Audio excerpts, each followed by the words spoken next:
जय श्री सीताराम जी की। स्वागत है आप सभी का हमारे YouTube channel Shri Ramcharitmanas with Diksha पर। जैसा कि आप सभी जानते हैं कि हमारे इस चैनल पर श्री रामचरितमानस की चौपाइयों का गान तथा उनके हिंदी अर्थों का वर्णन किया जाता है। उसी कड़ी में हमने अपनी पिछली वीडियो में जहाँ तक कथा वर्णन किया है, आज उसी के आगे से कथा का वर्णन करेंगे। यदि आप चैनल पर नए हैं तो चैनल को सब्सक्राइब कर लीजिए, साथ ही साथ अपने दोस्तों और परिवार के साथ वीडियो को शेयर कीजिए, जिससे कि वे भी श्री रामचरितमानस के कथा श्रवण का लाभ ले सकें। आज की इस वीडियो में हम दशरथ जी के रनिवास और जनक जी के रनिवास के बीच जो भी वार्तालाप होता है उसका वर्णन करने जा रहे हैं। अपनी पिछली वीडियो में हमने देखा था कि तुलसीदास जी उस समय का वर्णन कर रहे हैं जब सीता जी की माता सीता जी की सासुओं अर्थात दशरथ जी की रानियों से मिलने उनके पास जाती हैं और वहाँ कहती हैं कि अमृत केवल सुनने में ही आता है और विष जहाँ तहाँ प्रत्यक्ष देखे जाते हैं। विधाता की भी सभी करतूतें भयंकर हैं, जहाँ तहाँ कौवे उल्लू और बगुले ही दिखाई देते हैं। हंस तो एक मानसरोवर में ही है। उसके आगे तुलसीदास जी कहते हैं, सुनि सा सोच कह देवी सुमित्रा, विधि गति बड़ी विपरीत विचित्रा। जो सृजि पालई हरई बहोरी, बाल केलि संविधि मति भोरी। कौसल्या कह दोष न काहू, करम बिबस दुख सुख क्षति लाहू। कठिन करम गति जान विधाता, जो शुभ अशुभ सकल फल दाता। ईस रजाई शीस सबहि के, उत्पत्ति थिति लय बिसहु अमी के। देवी मोह बस सोचिए बादी, विधि प्रपंच अस अचल अनादि। भूपति जी अब मरब उर आनी, सोचिए सखी लखी निज हित हानि। सिय मातु कह सत्य सुबानी, सुकृत अवधि अवधपति रानी। लखनु राम सिय जाहु बन, भल परिणाम न पोचु। गहबरि हिय कह कौशिला, मोहि भरत कर सोचु। मंगल भवन अमंगल हारी, द्रबहु सुदशरथ अजिर बिहारी। इस चौपाई के माध्यम से तुलसीदास जी कहते हैं कि यह सुनकर देवी सुमित्रा शोक के साथ कहने लगी, विधाता की चाल बड़ी ही विपरीत और विचित्र है।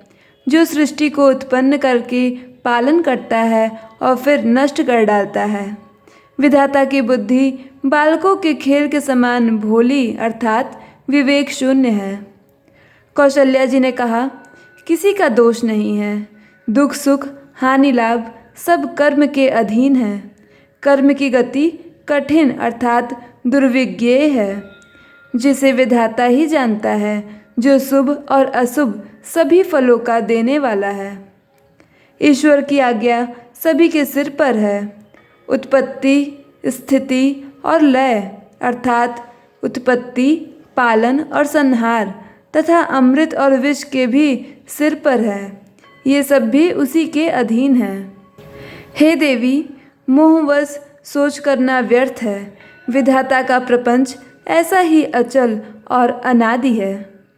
महाराज के मरने और जीने की बात को हृदय में याद करके जो चिंता करती हैं, वह तो हे सखी हम अपने ही हित की हानि देखकर स्वार्थवश करती हैं। सीता जी की माता ने कहा, आपका कथन उत्तम और सत्य है। आप पुण्यात्माओं के सीमा रूप अवधपति महाराज दशरथ जी की ही तो रानी हैं, फिर भला ऐसा क्यों न कहेंगी। कौशल्या जी ने दुख भरे हृदय से कहा, श्री राम लक्ष्मण और सीता वन में जाएं, इसका परिणाम तो अच्छा ही होगा, बुरा नहीं। मुझे तो भरत की चिंता है। ईश प्रसाद असीस तुम्हारी, सुत सुत बधुदेव सरिबारी। राम सपथ मैं किन्न न काहू, सो करि कहूँ सखी सति भाऊ। भरत सील गुण विनय बढ़ाई, भायप भगति भरोस भलाई। कहत सार दहु कर मत हीचे, सागर सीप की जाहि उलीचे। जानऊ सदा भरत कुल दीपा, बार बार मोहि कहु महीपा। कसी कनकुमनि पारिखि पाए, पुरुष परीखियहि समय सुभाए। अनुचित आजु कहब अस मोरा, शोक स्नेह सयानप थोरा। सुन सुर सरिसम पावन बानी, भई स्नेह बिकल सब रानी। कौसल्या का धीर धरी, सुनहु देवी मिथिलेसी। को विवेक निधि बल्लभई, तुम्हें न सकई उपदेसी। मंगल भवन अमंगल हारी, द्रवहु सुदशरथ अजिर बिहारी। तुलसीदास जी आगे कहते हैं, कौशल्या जी सीता जी की माता से कह रही हैं, ईश्वर के अनुग्रह और आपके आशीर्वाद से मेरे चारों पुत्र और चारों बहुएं गंगा जी के जल के समान पवित्र हैं। हे सखी, मैंने कभी श्री राम की सौगंध नहीं की, सो आज श्री राम की शपथ करके सत्य भाव से कहती हूँ। भरत के शील, गुण, नम्रता, बड़प्पन, भाईपन, भक्ति, भरोसे और अच्छेपन का वर्णन करने में सरस्वती जी की बुद्धि भी हिचकिचाती है। सीप से कहीं समुद्र उचीले जा सकते हैं। मैं भरत को सदा कुल का दीपक जानती हूँ। महाराज ने भी बार बार मुझे यही कहा था। सोना कसौटी पर कसे जाने पर और रत्न पारखी के मिलने पर ही पहचाना जाता है, वैसे ही पुरुष की परीक्षा समय पड़ने पर उसके स्वभाव से ही उसका चरित्र देखकर हो जाती है। किंतु आज मेरा ऐसा कहना भी अनुचित है। शोक और स्नेह में सयानापन विवेक कम हो जाता है। लोग कहेंगे कि मैं स्नेहवश भरत की बड़ाई कर रही हूँ। कौशल्या जी की गंगा जी के समान पवित्र करने वाली वाणी सुनकर सब रानियां स्नेह के मारे विकल हो उठीं। कौशल्या जी ने फिर धीरज धरकर कहा, हे देवी मिथिलेश्वरी, सुनिए, ज्ञान के भंडार श्री जनक जी की प्रिया आपको कौन उपदेश दे सकता है। रानी राय सन अवसर पाई, अपनी भांति कहब समझाई। रखियहि लखन भरत गवन ही बन, जो यह मत माने महीप मन। तो भल जतनु करब सुविचारी, मोरे सोच भरत कर भारी। गूढ़ स्नेह भरत मन माही, रहे नीक मोहि लागत नाही। लखि सुभाऊ सुनि सरल सुबानी, सब भई मगन करुण रस सानी। नभ प्रसून झरि धन्य धन धूरी, शिथिल स्नेह सिद्ध जोग मुनि। सबुर निवासु बिथकी लखि रहेऊ, तब धरि धीर सुमित्रा कहेऊ। देवी दंड जुग जामिनी बीती, राम मातु सुनि उठी सप्रीति। बेगी पाऊ धारिय थलहि, कह स्नेह सति भाऊ। हमरे तो अस इस गति, कै मिथिलेश सहाय। मंगल भवन अमंगल हारी, द्रवहु सुदशरथ अजिर बिहारी। कौशल्या जी आगे सीता जी की माता से कहती हैं, हे रानी, मौका पाकर आप राजा को अपनी ओर से जहाँ तक हो सके समझा कर कहिएगा कि लक्ष्मण को घर रख लिया जाए और भरत वन को जाए। यदि यह राय राजा को मन में ठीक जच जाए तो भली भांति खूब विचार कर ऐसा यत्न करें। मुझे भरत का अत्यधिक सोच है। भरत के मन में गूढ़ प्रेम है। उनके घर रहने में मुझे भलाई नहीं जान पड़ती। यह डर लगता है कि उनके प्राणों को कोई भय न हो जाए। कौशल्या जी का स्वभाव देखकर और उनकी सरल और उत्तम वाणी को सुनकर सब रानियां करुणा रस में निमग्न हो गईं। आकाश से पुष्प वर्षा की झड़ी लग गई और धन्य धन्य की ध्वनि होने लगी। सिद्ध, योगी और मुनि स्नेह से शिथिल हो गए। सारा रनिवास देखकर थकित रह गया। तब सुमित्रा जी ने धीरज धर के कहा कि हे देवी, 2 घड़ी रात बीत गई है। यह सुनकर श्री रामचंद्र जी की माता कौशल्या जी के प्रेम पूर्वक उठी और प्रेम सहित सद्भाव से बोली, अब आप शीघ्र डेरे को पधारिए। हमारे तो अब ईश्वर ही गति हैं, अथवा मिथिलेश्वर जनक जी की सहायता के लिए आस लगाकर कहती हैं कि अब मिथिलेश्वर जनक जी सहायक हैं। लखि स्नेह सुनि बचन विनीता, जनक प्रिया गह पाए पुनीता।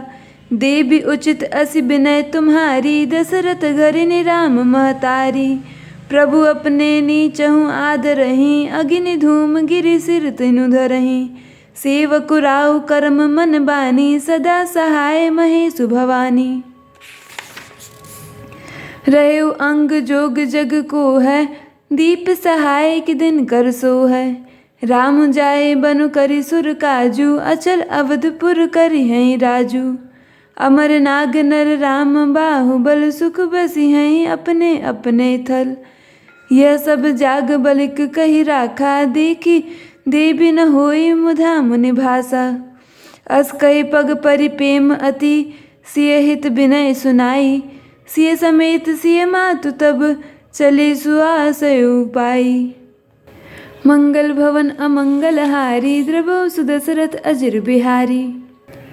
कौशल्या जी के प्रेम को देखकर और उनके विनम्र वचनों को सुनकर जनक जी की पत्नी उनके पवित्र चरण पकड़ लिए और कहा, हे देवी, आप राजा दशरथ जी की रानी और श्री रामचंद्र जी की माता हैं। आपकी ऐसी नम्रता उचित ही है। प्रभु अपने नीच जनों का भी आदर करते हैं। अग्नि धुएं को और पर्वत घास को अपने सिर पर धारण करते हैं।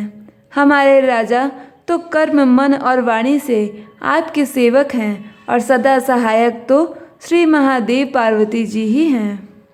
आपका सहायक होने के योग्य जगत में कौन है? दीपक सूर्य की सहायता करने जाकर कहीं शोभा पा सकता है? श्री रामचंद्र जी वन में जाकर देवताओं का कार्य करके अवधपुरी में अचल राज्य करेंगे। देवता, नाग और मनुष्य सब श्री रामचंद्र जी की भुजाओं के बल पर अपने अपने स्थानों में सुखपूर्वक बसेंगे। यह सब याज्ञवल्क्य मुनि ने पहले से ही कह रखा है। हे देवी, मुनि का कथन व्यर्थ नहीं हो सकता।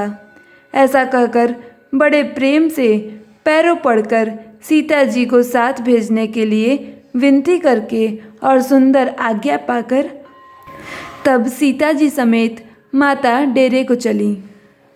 आज के लिए बस इतना ही। आगे की वीडियो में हम आगे का वर्णन करेंगे।